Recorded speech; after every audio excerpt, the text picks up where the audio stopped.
बिस्मिल्लाहिर्रहमानिर्रहीम। मोहतरम सामीन, अस्सलामु अलैकुम। इस्लामिक नॉलेज और वाक़यात के लिए हमारे चैनल स्काई वन नूर को सब्सक्राइब जरूर करें। स्काई वन नूर पेश कर रहा है, इब्लीस ने अल्लाह से क्या मोहलत तलब की। जब अल्लाह ताला ने इब्लीस यानी शयातीन को आदम अलैहिस्सलाम को सजदा करने का हुक्म दिया तो इब्लीस ने अपने घमंड और तकब्बुर में आकर सजदा करने से इनकार कर दिया।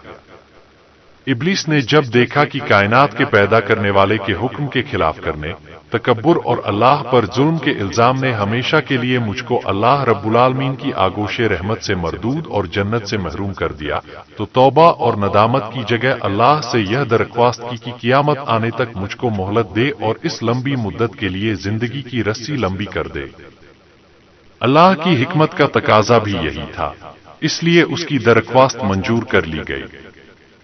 यह सुनकर अब उसने फिर एक बार अपनी शैतानी का मुजाहरा किया, कहने लगा, जब तूने मुझको मरदूद करार कर ही दिया तो जिस आदम की बदौलत मुझे यह रुसवाई नसीब हुई, मैं भी आदम की औलाद की राह मारूंगा और उनके सामने पीछे, आसपास और चारों ओर से होकर उनको गुमराह करूंगा और उनकी अक्सरियत को तेरा नाशुक्र बना छोड़ूंगा। अलबत्ता तेरे मुखलिस बंदे मेरे फरेब के तीर से घायल न हो सकेंगे और हर तरह महफूज रहेंगे।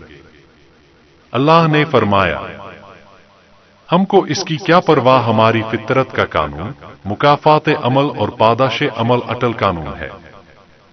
बस जो जैसा करेगा वैसा भरेगा, और जो बनी आदम मुझसे रुगरदानी करके तेरी पैरवी करेगा वह तेरे ही साथ मेरे अजाब का हकदार होगा।